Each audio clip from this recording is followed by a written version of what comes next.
Hello प्यारे बच्चों, आज हम इस वीडियो में कक्षा 12 के विषय भौतिक विज्ञान भाग 1 कौन सा है? ये भाग 1 है। भाग 1 ये वीडियो पार्ट 2 है। पहला वीडियो पार्ट 1 बन चुका है, दूसरा है ये पार्ट। अब हम इस वीडियो में 2 टॉपिक को कवर करेंगे। हम आवेशन की विधियां पढ़ेंगे। पिछले वीडियो में हम पढ़ चुके हैं आवेश क्या है, आवेश का क्या मात्रा है और विमाएं उसके हम पढ़ चुके हैं। अब उसके अगला पॉइंट जो आता है आवेशन की विधियां, हम कितने प्रकार से आवेश को उत्पन्न कर सकते हैं। दूसरा आता है विद्युत आवेश के प्रकार, उसके प्रकार पढ़ेंगे। तो पहले पॉइंट हम ये समझते हैं कि आवेशन की विधियां, आवेशन की विधियां हम कितने प्रकार से आवेश को क्या कर सकते हैं, उत्पन्न कर सकते हैं। अब हम ये टॉपिक मानते हैं। पहला टॉपिक आता है आवेशन की विधियां। अब इसमें हम ये ध्यान देते हैं, यहां पर इसका पहला पॉइंट आता है घर्षण द्वारा आवेश। पहला पॉइंट क्या आएगा? घर्षण द्वारा आवेश। घर्षण द्वारा क्या आएगा? आवेश। घर्षण द्वारा आवेश का मतलब ये हो गया जब हम दो वस्तुओं को, मतलब वस्तुएं हमारे पास पदार्थ होनी चाहिए, अलग तरीके से होनी चाहिए, मतलब समान नहीं होना चाहिए, असमान कह सकते हैं। जब हम असमान दो पदार्थों को आपस में रगड़ते हैं, क्या करेंगे, हम ऐसे रगड़ते हैं तो दोनों में क्या होता है, आवेश उत्पन्न होता है। लेकिन यहां पर आपको ध्यान रखना पड़ेगा, जब दो पदार्थों को या दो वस्तुओं को आपस में, लेकिन एक बात यहां यह विशेष ध्यान रखना कि असमान वस्तुएं होनी चाहिए, समान नहीं होना चाहिए, तभी आवेश उत्पन्न होगा, अन्यथा आवेश उत्पन्न नहीं होगा। अब यहां पर देखिए, जब हम दो पदार्थों को आपस में क्या करते हैं, रगड़ते हैं, तो उसमें क्या होता है, आवेश उत्पन्न होता है। तो यहां पर उसका परिणाम और प्रतीक। अब यहां मान लीजिए कि हम एक रेशम का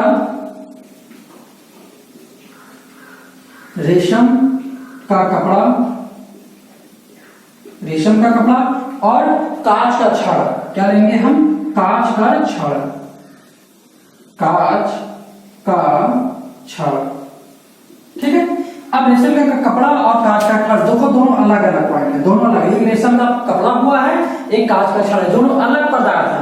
अब समान का मतलब यह हो गया कि अगर हम कांच का छड़ और कांच के छड़ को ही ऐसे लगड़े तो वहां पर आवेश नहीं होगा, ठीक है। ये पॉइंट आप ध्यान रखना कि रेशम का कपड़ा होना चाहिए या अन्य हो सकता है, या कांच का छड़ होना चाहिए, तो अलग चीजें होंगी। जब इन दोनों को आपस में रगड़ते हैं, इन दोनों को आपस में जब रगड़ते हैं ऐसे करके, तो जो कांच का छड़ है वो क्या बन जाता है, धनात्मक बन जाता है। मतलब इसकी प्रकृति क्या हो जाती है, अलग हो जाती है। कहने का मतलब क्या होगा, प्रकृति इसकी क्या हो जाएगी, अलग हो जाएगी।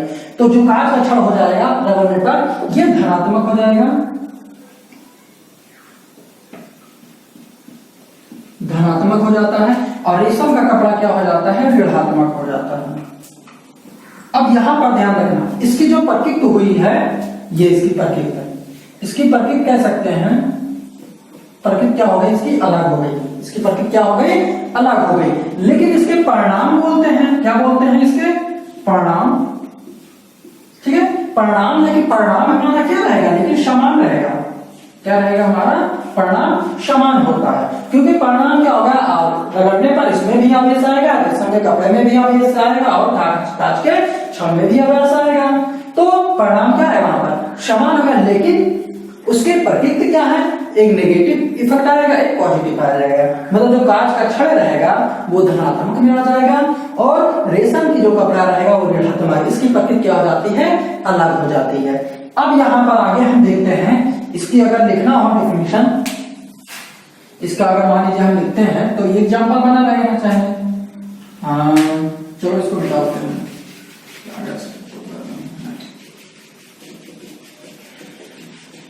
ठीक है। चलो देखते हैं इसको, ठीक है। अब इसमें देखते हैं, जब दो पदार्थों को, क्या लिखेंगे हम, जब दो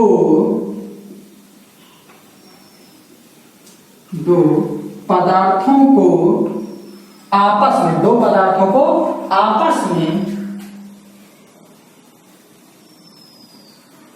आपस में रगड़ते हैं, आपस में रगड़ते हैं तो दोनों पदार्थों में आवेश उत्पन्न होता है। तो दोनों पदार्थों में आवेश उत्पन्न होता है। अब जब दोनों पदार्थों में आवेश उत्पन्न हुआ है, लेकिन इसके क्या होते हैं, परिणाम सेम होंगे तथा परिणाम समान और उसकी प्रतिक्रिया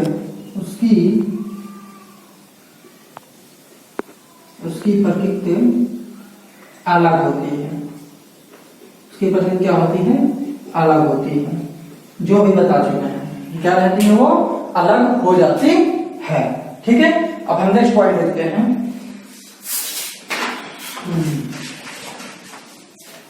अगला पॉइंट देखते हैं।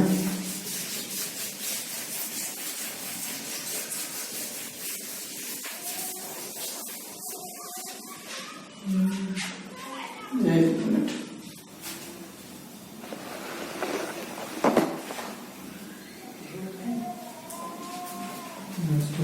ये जी ठीक, इससे ज्यादा क्लियर है ये जी।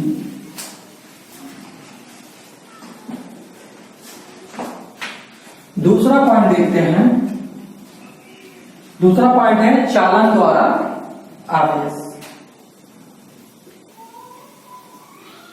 चालन द्वारा आवेश। अब इसमें जो होता है,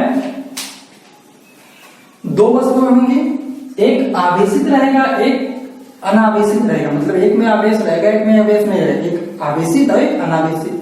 ठीक है, अब कहने का मतलब यहां पर मान लीजिए कि एक हमारे पास ये छड़ है एक, ठीक है, ये छड़ है, ठीक है, ये क्या है, आवेशित है। ये क्या है, आवेशित है। ये क्या हो गया हमारा, आवेशित है। ठीक है, एक जो है हमारे पास छड़ है, ठीक है, एक हमारे पास क्या बोला है, ठीक है, ये क्या है, अनावेशित है। ये क्या है, अनावेशित है। कैसा है, अनावेशित है। मतलब एक में आवेशित पद है और दूसरे में अनावेशित है। मतलब अनावेशित मतलब यह हो गया कोई आवेश नहीं है, और आवेशित में इसमें आवेश है। ठीक है, अब क्या करते हैं हम, जैसे इस पदार्थ को इसके पास लाते हैं, स्पर्श कराते हैं। स्पर्श करा देंगे, जैसे ही अनावेशित पदार्थ को वेशित पदार्थ से हम क्या करेंगे, स्पर्श कराएंगे, तो अनावेशित पदार्थ क्या हो जाएगा, आवेशित हो जाता है।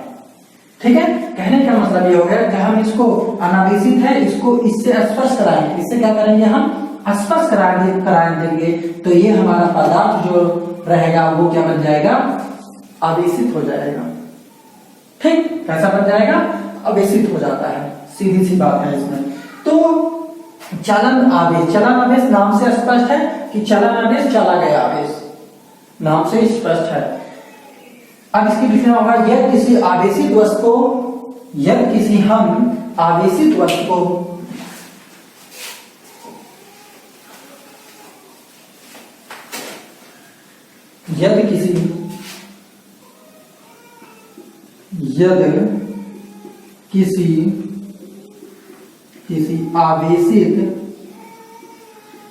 यदि किसी आवेशित वस्तु को अन्य वस्तु अब ब्रैकेट में नहीं लिखेंगे, अनावेशित वस्तु से, इससे अनावेशित वस्तु से, अन्य वस्तु अनावेशित वस्तु से वस्तु अनावेशित से स्पर्श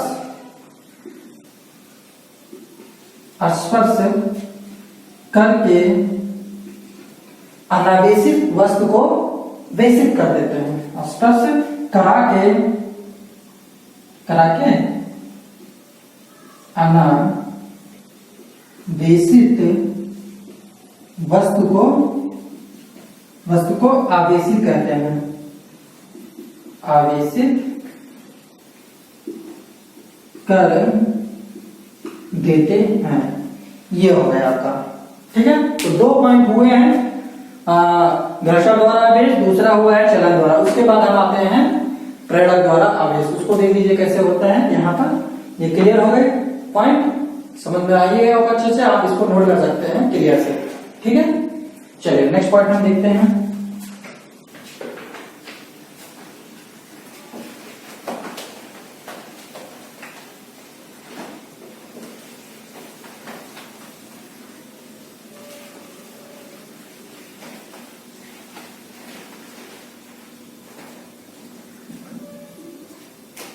अब तीसरा पॉइंट आता है प्रेरणा द्वारा आवेश।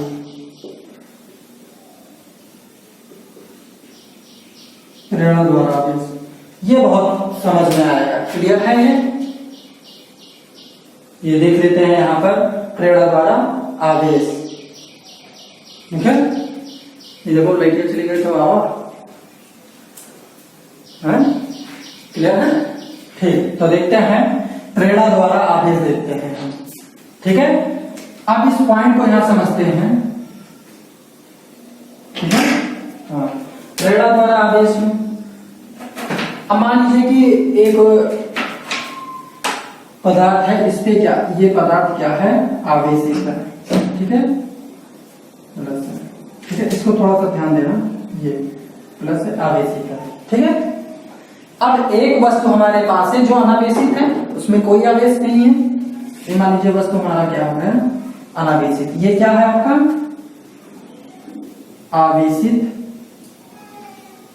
आवेशित हो गया, ठीक है। ये हमारे पास जो है लिखा है या गोला आवेशित, अनावेशित है। ये हमारे पास क्या हो गया, अनावेशित। कैसा हो गया, अनावेशित हो गया। अब आप ध्यान देना यहां पर, अब हम एक आवेशित और अनावेशित को ना तो स्पर्श कराएंगे ना तो उसके पास में। अब यहां पर आप देखना कि आवेशित के पास हम अनावेशित को लेके आएंगे। मतलब कहने का मतलब एक एग्जांपल ये समझिए कि यहां पर आप ध्यान देना, ये आवेशित है, ये अनावेशित है। हम इसको एक पास में ला रहे हैं, क्या करेंगे, हम इसको पास चिपकाएंगे नहीं, ना स्पर्श कराएंगे, ध्यान रखना, केवल ऐसे पास में लाएंगे, बस इतना पास ही करेंगे। समीप लाते हैं तो केवल समीप। अब यहां पर हम समीप, इसको इन दोनों को लाते हैं समीप, तो ये आप ध्यान देना, ये ठीक है, ये किया, ये हमारा आवेशित है। अब इसके समीप लाए हैं, ये समीप लाए, ये हमारा क्या था, अनावेशित वाला था, ठीक है। कैसा था, अनावेशित भाग का था, अनावेशित भाग था आपका ये, ठीक है। और ये क्या था, वेशित भाग। इसके समीप लाया गया, तो इसमें यह ध्यान रखना कि जब हम उसके पास वाली सतह, उसकी पास, अब देखो इसकी पास वाली सतह यही तो हुआ, पास वाली सतह क्या होगी, यही तो हो गया। तो जब पास वाली सतह यह हो गया, तो यहां पर उसका नेगेटिव इफेक्ट डालेगा। अगर यहाँ पॉजिटिव रहेगा तो नेगेटिव हो जाएगा। अगर यहाँ धनात्मक है तो पास वाली सत्ता ऋणात्मक हो जाएगी, अगर पास वाली सत्ता ऋणात्मक है तो उसके पास वाली सत्ता धनात्मक हो जाएगी। तो ये क्या हो जाएगा, निगेटिव चार्ज होगा, ये क्या हो जाएगा, निगेटिव। यहाँ पर ये धनात्मक, पास वाली सत्ता क्या हो जाती है, धनात्मक हो जाती है, तथा दूर वाली सत्ता क्या हो जाती है, धनात्मक हो जाएगी। क्या हो जाएगी, धनात्मक हो जाएगी। तो इस प्रक्रिया को हम क्या कहेंगे, प्रेरक द्वारा आवेश या स्थिर प्रेरक आवेश कहेंगे। तो ये पॉइंट आप ध्यान रखना इसमें, ये इसका एग्जाम्पल है। अगर आपको लिखना बढ़िया से इसको अच्छे से कैसे करेंगे, ये लिखिए आप यहाँ ऊपर,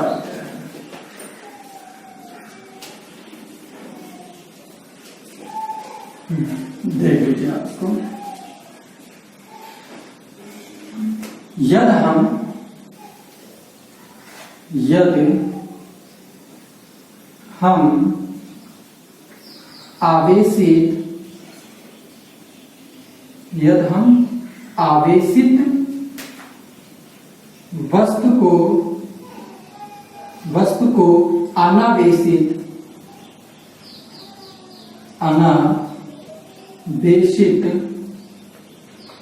वस्तु के समीप, कैसा समीप होना चाहिए, चिपका नहीं होना चाहिए, वस्तु के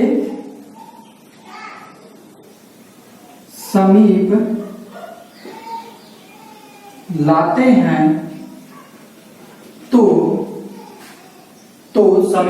हैं तो आवेशित वस्तु के समीप लाते हैं तो अनावेशित वस्तु का समीप सतह, अनावेशित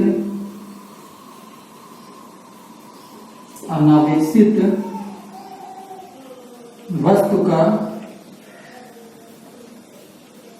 समीप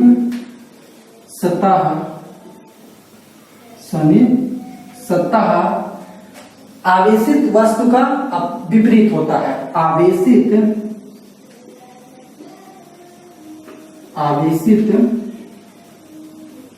वस्तु का विपरीत होता है। क्या होगा? विपरीत। वही कहा गया है कि आवेशित वस्तु हमारा अगर प्लस है तो अनावेशित वस्तु को जैसे समीप लाएंगे वो प्लस रहेगा तो ये माइनस हो जाएगा, वो माइनस रहेगा तो प्लस हो जाएगा। आवेशित वस्तु के विपरीत होता है। तथा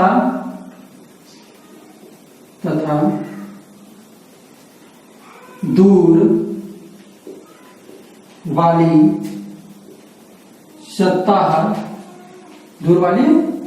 सतह धनात्मक हो जाएगी,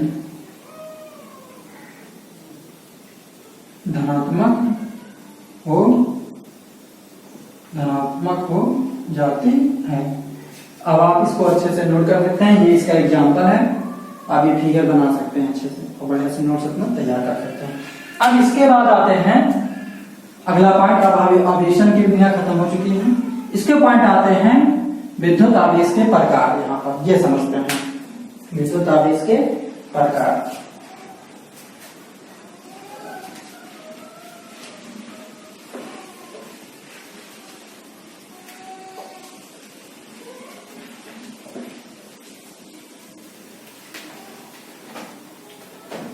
अब यहां पर आवेश के प्रकार देखते हैं। आवेश के प्रकार, पहला पॉइंट आता है विद्युत आवेश दो प्रकार के होते हैं, एक धनावेश होता है, एक ऋणावेश होता है। कैसे कितने होंगे? एक धनावेश, दूसरा ऋणावेश। ये आपका होता है धनावेश और दूसरा होगा ऋणावेश। अब यहां पर देखते हैं, नाम है इसका धनावेश, लेकिन यहां पर इलेक्ट्रॉन की कमी पाई जाएगी। नाम धनावेश लेकिन इलेक्ट्रॉन की कमी पाई जाएगी। नाम है ऋणावेश लेकिन इलेक्ट्रॉन की अधिकता पाई जाती है। उसका उल्टा आप करिए, धनावेश तो इलेक्ट्रॉन की कमी, ऋणावेश इलेक्ट्रॉन की अधिकता। मतलब वस्तु पे इलेक्ट्रॉन की अधिकता पाई जाएगी ऋणावेश में, और वस्तु पे धनावेश है तो इलेक्ट्रॉन की कमी पाई जाएगी। ये दो होते हैं प्रकार यहाँ पर इसमें। ठीक है, यहां पर क्या होता है? इलेक्ट्रॉन की कमी पाई जाती है, इलेक्ट्रॉन की कमी होती है। अब इसमें क्या होता है? इलेक्ट्रॉन की अधिकता होती है, इलेक्ट्रॉन की अधिकता होती है। तो ये दो पॉइंट है, इसमें है नहीं कुछ जो है। धनावेश में क्या होती है? इलेक्ट्रॉन की कमी पाई जाती है, और ऋणावेश में इलेक्ट्रॉन की क्या पाई जाती है? अधिकता पाई जाती है। अब आपको स्पष्ट हो गया, क्लियर हो गया है। अब आप जो है ओपन बुक्स चैनल को अपने दोस्तों के साथ भी शेयर करिए, वो भी साथ में तैयारी करते चलें, और हम भी सीखते रहेंगे, आप भी सीखते रहेंगे। आप कमेंट करिए, लाइक करिए और शेयर करिए तथा और सब्सक्राइब भी कर लीजिए। धन्यवाद।